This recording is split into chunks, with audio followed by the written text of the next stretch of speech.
तव्हांखे अपडेट कंदासीं त सिंध जे बेटनि ते वफ़ाक़ जी वालार ख़िलाफ़ अॼु एहतजाज कयो पियो वञे। हिन वक़्तु इब्राहिम हैदरी भट्ट जेको एहतजाज आहे उहो कयो पियो वञे। तव्हांखे इहा ख़बर ॾियो पियासीं। बोट रैली में कॉन्ग्रेस सियासी ऐं समाजी अॻवान तोड़े औरतूं बि वॾे तादाद में मौजूदु आहिनि। इन हवाले सां तव्हांखे अपडेट कयूं त फिशर फोक तरफ़ां इब्राहिम हैदरी में जलसे जो ऐलान कयो पियो आहे। हिन वक़्तु तयारियूं उते जारी आहिनि।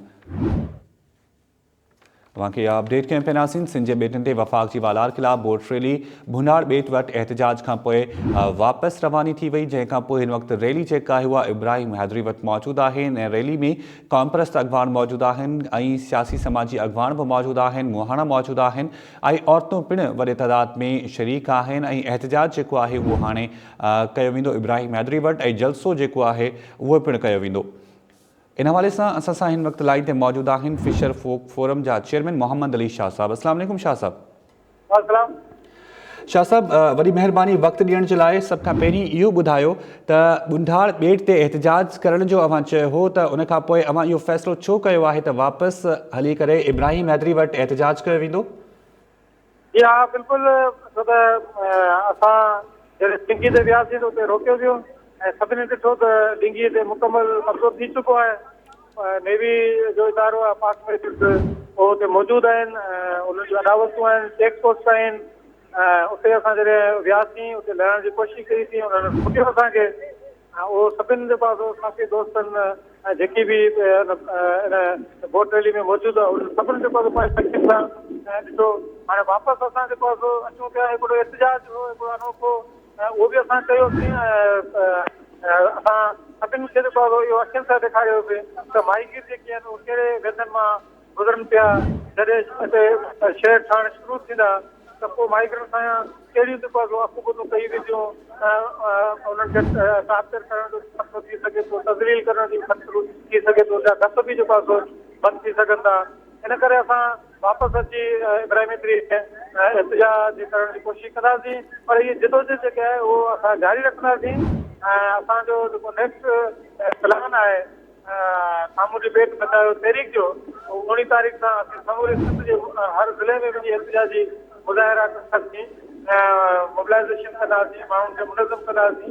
इहो मरहलो जेको आहे पूरे करण खां पोइ असां इब्राहिम हैदरी खां हिकिड़ी पैदल मार्च जेको आहे बेटनि ते छेड़ हणण जे ख़िलाफ़ शुरू कंदासीं, जंहिंजी पुॼाणी जेके आहे उहो गवर्नर हाउस वटि कंदासीं। ऐं हज़ारनि जी तादाद में माहीगीर ऐं सियासी पार्टी जा कारकुन, अदीब, दानिशवर, सिविल सोसाइटी सभु उते जेको आहे गॾिजी धरणो हणंदासीं ऐं हुकूमत खे इहो वफ़ाक़ खे मुतालबो कंदासीं जेको अव्हांजो गैर आइनी ऑर्डिनेंस आहे उनखे रद्द कयो वञे, उहो फ़ैसिलो वापसि वरितो वञे। हिन बेटनि ते जेको आहे शेयर हणण जो फ़ैसिलो जेको आहे वापसि कयो वञे, ऐं जेसिताईं फ़ैसिलो वापसि न थींदो असां पंहिंजी जिदोजहद खे जारी रखंदासीं। सही। अच्छा शाह साहब, हाणे इब्राहिम हैदरी वटि छा जलसो थींदो, एहतजाज थींदो? हाणे इब्राहिम हैदरी वटि छा तयारियूं मुकमल कयूं वयूं आहिनि? अव्हांजो एहतजाज कहिड़े वक़्तु शुरू थींदो? पर जेके शुरका आहिनि उते जेकी मौजूदु हूंदा, उन जेके आया आहिनि कॉन्ग्रेस पार्टियुनि जा अॻवान, सिविल सोसाइटी, उन्हनि खे असां जेको आहे इहो मौक़ो ॾींदासीं त ॻाल्हाइनि, तकलीफ़ कनि, असां सां यकजहती जो जेको आहे इज़हार कनि। अच्छा शाह साहब, अॻिते जो लाइ मतलब अव्हांजो छा हूंदो? जीअं अव्हां अॼु एहतजाज कयो पिया, अव्हां चओ था त एहतजाजनि जो सिलसिलो जारी रहंदो, ॿियो धरणो अव्हां किथे हणंदा? ऐं रैली जेका आहे छा ॿीहर? अॼु त बुंढाड़ ॿेट वटि अव्हां न लही सघिया छाकाणि त अव्हां ॿुधाए पिया त उते पाणी वधीक हो, छा ॿीहर ॿेड़ियुनि ज़रिए रैली कढी वेंदी? ॿेड़ियुनि जी रैली कढी वञे, पर हिकिड़ो मरलो असां जेको आहे पूरो कंदासीं। 19 तारीख़ जीअं मूं पहिरीं ॿुधायो त समूरी सिंध में असीं एहतजाजी मुज़ाहिरा कंदासीं पेट बचायो तहरीक जे पारां। पोइ जेको आहे पैदल मार्च आहे जेको गवर्नर हाउस जे आॾो जेको आहे धरणो हणी बीहंदासीं। इहो जिदोजहद जेकी आहे उहो जारी रहंदी। ऐं वरी बि मौक़ो मिलियो इहो मरहलो मुकमल करण खां पोइ जेकॾहिं असां मुनासिबु सम्झोसीं त अञा वधीक जेको आहे बोट रैली कढण जी ज़रूरत आहे त बोट रैली कंदासीं। पर हिकिड़ो आहे प्लान त नवंबर जे पहिरीं हफ़्ते में ही बुंढाड़ मेलो थींदो उन मेले ते जेको आहे असां वरी वापसि ईंदासीं। मेले जे मौक़े ते जेको आहे उहो असां हुते एहतिजाजी जलसो कंदासीं। अॻे बि 2006 में कयोसीं, हाणे जेको आहे ॿीहर मेले जे मौक़े ते जेको आहे कंदासीं, जिते सिंध जा हज़ारनि जी तादाद में माइग्रेट ते मेले ते ईंदा आहिनि ऐं इब्राहिम हैदरी जा, रेड़ी जा, बल्कि कराची समूरी साहिली इलाइक़े जा। त हिकिड़ो जेको बोट रैली ऐं हिन ॿेट ते एहतिजाजी जलसो जेको आहे उहो मेले जे मौक़े ते हासिलु कयो वेंदो। सही। अच्छा शाह साहब, इहो ॿुधाइजो त पीपल्स पार्टी जे किरदार जे हवाले सां अवां छा चवंदो? जीअं CM सिंध जो बि इहो चवणु आहे त असां NOC नाहे ॾिनी ऐं सेनेट में पिणु ठहिराउ जमा करायो वियो आहे ऐं असेंबली ज़रिए बि रद्द करण जी ॻाल्हि ॿोल थी रही आहे। सिंध असेंबली में पिणु ठहिराउ जमा करायो वियो आहे।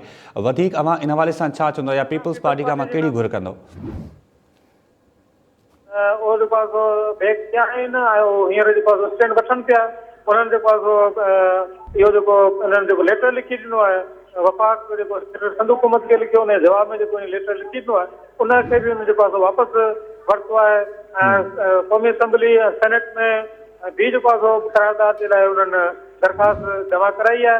अॼु बि असांजी वोट रैली में मलीर जा जेकी चूंडियल नुमाइंदा हुआ, जंहिंमें MNA जहां अब्दुल करीम भी मौजूदु हो ऐं MPA राजा रज़ाक भी हो, महमूद आलम जामोट उहो ख़ुदि जेको आहे सो माइग्रेट जो नुमाइंदो आहे, उहो पाण जेको आहे सो मौजूदु हो। पीपल्स पार्टी जा इलाही कारकुन जेको आहे सो हिन वोट रैली में शरीक थिया आहिनि। त असां उनजे इन अमल खे जेको आहे सो सुठो सम्झूं था ऐं इहो उमेद करियूं था त आईंदा इहो पंहिंजो स्टैंड ते उहो क़ाइमु रहंदा ऐं वफ़ाक़ खे मुंहुं तोड़ जेको आहे सो जवाबु ॾींदा। असैम्बलियुनि में बि ऐं रोडनि ते जेके असांजी जिदोजीद हूंदी उन में बि उहो असां सां गॾु शामिलु हूंदा। इहा ई उमेद जेको आहे असां हुन में रखी आहे। वॾी महिरबानी मोहम्मद अली शाह साहब असां सां ॻाल्हाइण जे लाइ। नाज़रीन, अव्हां खे अपडेट कयूं पिया, फिशर फोक फोरम जा चेयरमैन आहिनि सैयद मोहम्मद अली शाह साहब। उन्हनि जो इहो चवणु आहे त छाकाणि त मुंडार ॿेट वटि पाणी वधीक हो ऐं उते वेहण जी गुंजाइश न हुई, माण्हुनि जे लहण जी गुंजाइश न हुई, इन जे करे असां फ़ैसिलो कयो आहे त हाणे इब्राहिम हैदरी वटि एहतिजाज कयो वेंदो। एहतिजाज जूं तयारियूं जेके आहिनि उहे जारी आहिनि ऐं इहा जेका जदोजहद आहे इहा जारी रहंदी। असांखे